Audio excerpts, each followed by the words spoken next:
Hey everybody, we are back in New York after our trip to Chicago for the Chicago Marathon 2022. Today is going to be just a little bit of a storytelling time, some tips, things that I've thought of over the last couple of days as far as hotels, where to stay, my experiences with Chicago pizza, some more stories from the course. It's just going to be a lot of talking from me today, so stick around if you want to hear a little bit more of my story.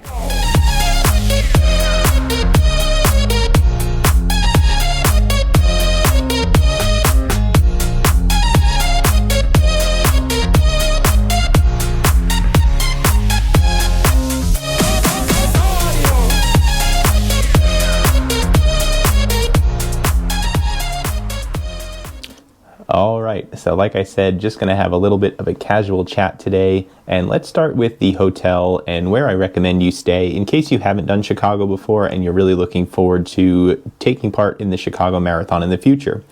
I stayed in the Sheraton Grand, and I'll use this little snapshot of Google Maps. This is the general area where I recommend you stay if you're coming in for the marathon. It's very close to trains that go to the Expo. It's close to all the activities that generally are happening around the northwest corner of Grant Park by that, the Bean. And I've stayed in a hotel on the west side of the park. Anything right along Michigan Avenue and the corrals for the marathon is going to be very expensive. Where I was with the Sheraton Grand right over here, a little bit cheaper.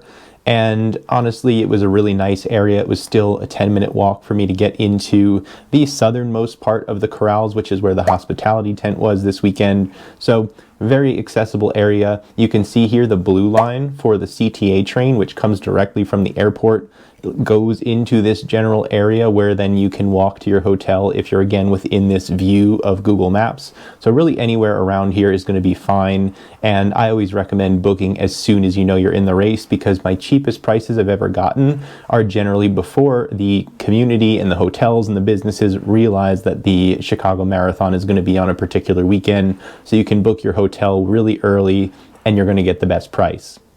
Now for me at the Sheraton Grand, they actually gave us free gifts every day, so I got a couple of mugs from 2 days I was there, and also a Chicago keychain that they gave me. So fun little things, free gifts and whatnot at that Sheraton Grand. And again, it was a really nice hotel, great view of the river, and very close to the river cruise that I did. If there's one activity that I recommend you do during the marathon weekend if you're going to Chicago, really if you're going to Chicago for anything, do the Architectural River Cruise. It's by the Architectural Foundation there in Chicago, right along the river, and they do an excellent job. I mean, they are a wealth of knowledge. I've done it twice now, and whoever narrates or guides the tour boat has been the most knowledgeable people I've ever seen as far as dates, names, everything about the buildings that they talk about. They're really passionate about Chicago architecture. And for us as runners, the day before or a couple days before the marathon, you don't want to walk, you still want to see the city. Why not do it in a chair on a boat? Hopefully it's not too cold when you do it, but otherwise it's a really relaxing and generally easy on the legs way to see the city. Now, the Expo is great. It's always a little bit awkward to get there. There is a Metro train, which is different than the CTA. It's important to note because a lot of people use the CTA card, which for me in New York is like a Metro card for the subway. But the Metro is more like a commuter rail, sort of like the Metro North or the Long Island Railroad, again, here in New York. So you had to buy a different ticket. It only cost $2 from the northernmost part of Grant Park where it starts, then down to that Expo Center area. I forget which stop it was, but it was about a 10-minute ride. So public transit is pretty easy in that area to the Expo, but it just again comes with a little bit more walking. If you're doing the Expo on Saturday right before the race, I might recommend a Lyft or Uber. That was really easy for me, and I took the Lyft home, back to the hotel. Not too much traffic or congestion even around race day. Obviously I'm used to New York traffic, but it was pretty fair as far as the ease of getting in and out. And again, if you want to stay off your feet, maybe just take that Lyft or Uber, but the train is available. Again, really convenient if you're staying in that area on the map around Grant Park to and from the start and finish line. Expo trains, commuting from the airport, all that stuff, super simple in that area. Now, as far as the race itself, I gotta say this year compared to 2019 when I last ran it, my PR on this course was 3 hours, 37 minutes, and 37 seconds. Cool little time that I ended up at there. This year, I didn't think I was going to hit that time. It just wasn't in the same shape. 2020 just wasn't running as much, so still getting back there. I was hoping for anything between like 3 hours and 45 minutes and 3 hours and 50 minutes. I think I would have hit that. My first half of the marathon was really conservative. I was a little concerned about some of the little niggles and things in my body, which we'll talk about in a little bit more, just a few minutes. But really conservative, but I'm confident that even with that first half, I could have dropped down to a 1 hour and 50-minute half marathon for the second half. My heart rate was really controlled. The only reason it was climbing was, again, because I was compensating for a few injuries, and it was just getting more and more difficult to keep going forward, knowing that I was avoiding pushing off the ground in certain ways. So again, I think injury-free, the fitness was there to hit that 350, could have hit that 1 hour and 50-minute second half marathon. Anything can happen, but it just felt like it was attainable at that point. As you know, I ended up having to walk. The injuries and things were just getting way too uncomfortable. I considered dropping, to be honest, and I would recommend that for anybody who's truly hurt. But I had, just had to assess on the fly if walking and continuing would be, causing any further injury. And it was okay. Walking, the most uncomfortable point was my feet, just being standing for so long, walking for so long from like miles 14 on. And there's this one story I wanted to share. There's actually a photo of me and the other guy who we had this interaction together. If anybody can clear up these pictures, I didn't want to buy them because honestly, they're just a lot of pictures of me walking from, Marathon Photo. But they got a photo of us, and I would love to see his bib and just reach out and see how he was doing, if he finished.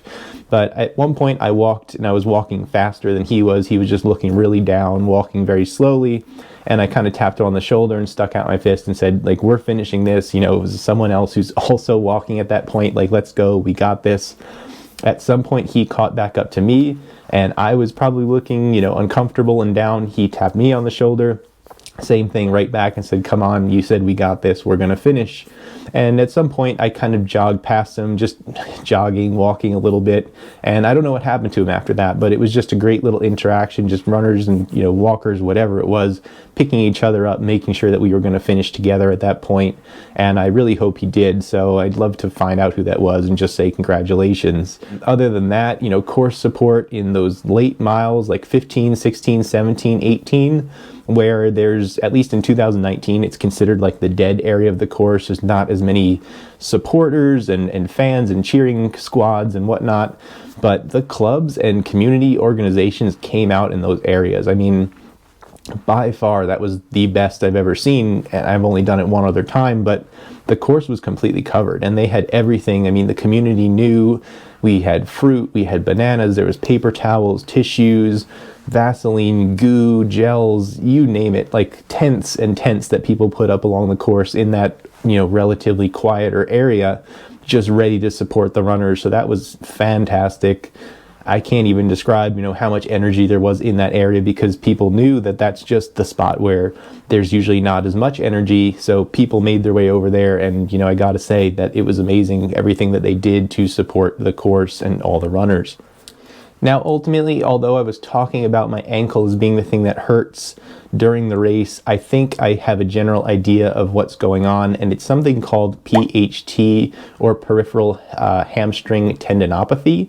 And basically, it's the insertion point of the hamstring muscles as they come up just right under the glute where they connect and attach to the bone. There's something going on there. It's not an uncommon issue in long distance running or cycling. And it's also an issue that's exacerbated or sometimes presents because of long periods of sitting. Now, I do sit a lot for a desk job, but I think I generally have a comfortable chair. I work from home. I get up every now and again, get water, things like that, lunch, dinner. So I don't know if it's so much sitting on the chair, but embarrassingly, and I'll talk about it because we're all runners here, we have to go to the bathroom certainly before our long runs, our races, things like that. So I personally know that I need to go 2 times, or else I might have an issue out on the long run or something where I feel like I have to go to the bathroom. So very often I'll just stay seated for a while in the bathroom and, just make sure I do what I need to do. And I think maybe that's irritating the part of my leg a little bit along with the running, because sitting on a hard surface in particular is not great. for PHT in particular can kind of cause issues. So I'm thinking that that might be part of it, oddly enough, and just with all the running. So I'm going to get that checked out. It's supposed to mean that I need to do a lot more hamstring strengthening to make that better. I think that's ultimately what's causing me to then put a lot of weight and stress on the right side of my body. My flexibility when I was doing work with the PT or athletic trainer in the massage tent after the marathon, the flexibility was really, really bad on my leg. So I think I haven't really recognized how bad a range of motion I've had in this leg. And that's been causing a lot of unnecessary stress on the ankle. So I think the ankle's okay. Most of the pain really, again, is feeling like it's in that left glute. So I think that's going to be the key to solving my problems is, getting to a doctor, confirming the issue, doing some PT to strengthen that hamstring muscle. And hopefully that'll take the unnecessary stress off of the ankle that keeps flaring up that pain, where it's just feeling like it's going to stress fracture, more or less, because again, it's just getting too much force in a weird and awkward way because I'm avoiding putting stress, or I'm not able to extend my leg fully due to that PHT issue, or supposed PHT issue, as I kind of self-diagnose myself. But again, I'll get things checked out. That's just where my head's at right now and what I think is going on. Now, after the race, the post-race parties and everything going on around Chicago were amazing. The energy just on the street as everyone was walking around. Kids in particular were like congratulating every runner. It was really kind of cute. Like every single kid I saw or passed was like wanted to tell people congratulations and good job. So that was really neat. Just like any of the major marathons, everyone wearing their medal all day, even on the airplane home, people were really excited and proud of the accomplishments from that weekend. So it was just great energy in the city all around until I left for home. Now, I do have one other funny story from the pre-race dinner. So Saturday night, I went to a restaurant called Avil on the Park, and this was a Greek restaurant. Another tip, if you're set on Italian food for any major marathon, definitely book it weeks in advance. Make your dinner reservations because they fill up quickly. Between like 3 p.m. and 7 p.m., 8 p.m. even, there's nowhere that you can make a reservation even a week out. So I knew this Greek restaurant had a penne dish. I was okay with that. That's what I had for dinner on Saturday night. My whole family had lots of other options, and honestly, that was some of the best Greek food that I've ever had. Lots of really good things at that restaurant Avil on the Park. Now, the funny story is I booked this table on OpenTable, that app or website where you can make dinner reservations, and I think I put special occasion in as a reason because you can pick like anniversary, birthday, special occasion. Because I clicked special occasion, they actually put us in the chef's table room, which was a private glass box for me and my family that was there. I was dressed like this, literally in a sweatshirt, I think I put regular pants on, but I only had stuff for the marathon. I planned to be comfortable the whole weekend. My family the same. So we were just this kind of casually dressed family in this glass box of a private chef's table room. The chef came out afterwards to ask us how everything was, because again, we're in like this exclusive chef's family friends room. And it was just funny because it's glass, so everyone else dressed nicely for dinner is wondering probably why we are in this special room in our sweatshirts and casual clothes. But didn't matter. Food was really good. Dessert was great. Fun night, great stuff, and just a funny story around that dinner. Now, jumping to the last day that I was there, Sunday night after the race, everyone's been asking about the Chicago pizza. We stopped at a place called La Briola Chicago.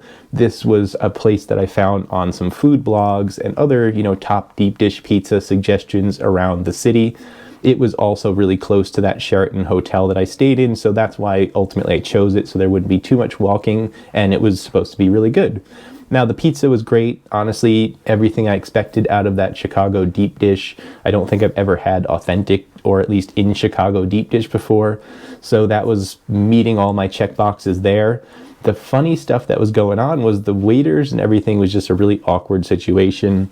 For example, we had ordered a ginger ale for my mom at one point, and they told us that that was only available at the bar, which was very strange. Eventually the waiter brought it and basically said, don't tell my manager, like it was some big secret that we were having ginger ale at the dinner table and was all one restaurant. Also awkwardly, someone poured water into my stepmom's Prosecco or wine glass that she had on the table.